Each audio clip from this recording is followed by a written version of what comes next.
Good morning. Welcome to my homeschool classroom. We have been homeschooling this round since September. I homeschooled my older three kids for just over 3 years at one point, and it's been a few years since I've homeschooled, and we just started again in September with my youngest. This self-isolation, this new stage of life that we are all living in right now is hard. It is really, really hard. Even for those of us who have already been homeschooling, I am super thankful that it's something that we already implemented before this happened. But let me tell you, the transition to homeschooling is not an easy one, regardless of when or how you do it. And I don't think it's something that you can just expect to happen or even hope to happen. Things are going to take time and they are going to be hard. And part of our process of learning how to homeschool and what that means as a student and as the mom or the teacher really requires a lot of grace. And that's what I'm going to talk about today, is this grace. There's a verse in 2 Corinthians chapter 12, and verse 9 says, "But he said to me," Jesus said to me, "My grace is sufficient for you, for my power is made perfect in weakness. Therefore I will boast all the more gladly about my weaknesses, so that Christ's power may rest on me. That is why, for Christ's sake, I delight in weaknesses, in insults, in hardships, in persecutions, in difficulties. For when I am weak, then I am strong." I have had to let a lot of things go in learning how to homeschool. I remember the first time around with my older kids, I wanted to do everything exactly the way it was supposed to be done. We had workbooks for each subject, and we had quizzes and tests at the end of each unit and at the end of each subject. So a lot of grace is required. Grace for me to myself and grace for me to my kids. And part of that is I need to be an example of showing grace, this unmerited favor, this favor that maybe isn't even always deserved, but especially at times that are high stress and with a lot going on.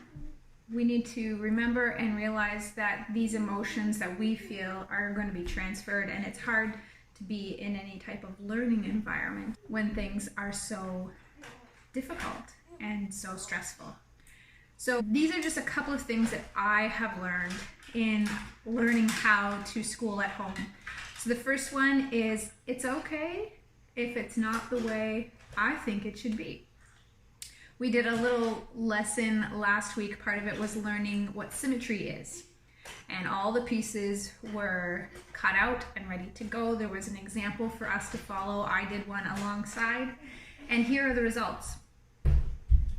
So essentially, symmetry is still being shown. However, it is not being shown the way the example thought it should be shown. And that's okay. We are all going to learn in different ways. We are all going to create in different ways. And as a mom, I want to be able to celebrate that my kids can learn in different ways. We are all created differently, and I think that's pretty neat. I can't say that I always react properly or the way I wish I would react, but that gives another opportunity for me to teach and to show my kids apologizing and just changing the way that I speak, changing the way I react, and letting them see that. And then letting them see how grace is shown to them, and then maybe in turn they will show it to somebody else.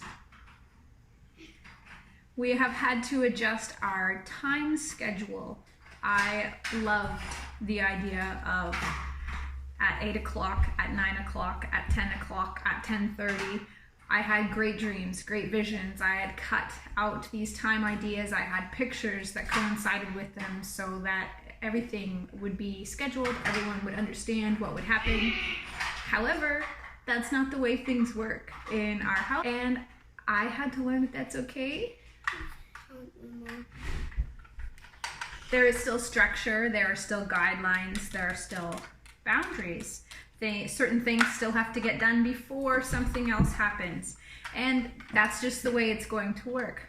But the timeline is not going to be as rigid. I had to learn to be flexible. Thank you. You're welcome. The third thing is positive encouragement through words, specifically verbally through words. My brain is trying really hard not to think constantly of what's going on, where I can't go, what I can't do, who I can't see. There's a lot of can'ts happening in my brain, but I'm trying to reprogram that to what I can do. And one thing that I can do is to speak life and speak encouragement to my family, especially who I am with and seeing every day, but also to other people. I can send a text, I can voice or video call people and speak words of encouragement. These are things that I can do. And so that's something in my schooling that I want to enforce and reinforce, is words of life, words of affirmation. And lastly is letting go of things that aren't perfect. This kind of maybe goes along with that creativity and that symmetry idea, but things are not going to be normal right now. Things are not going to be the way we want it necessarily or wish that it could be, but it is still good. God is still good. He is still gracious. He still loves us. I think sometimes when I look at the way that I am acting or my attitude is, I need some readjusting. So things are not going to be perfect, but God is good and God is perfect. And in our schooling, in our learning, in our daily living, in the reality of the way that it is right now, be gracious. Give out undeserved favor.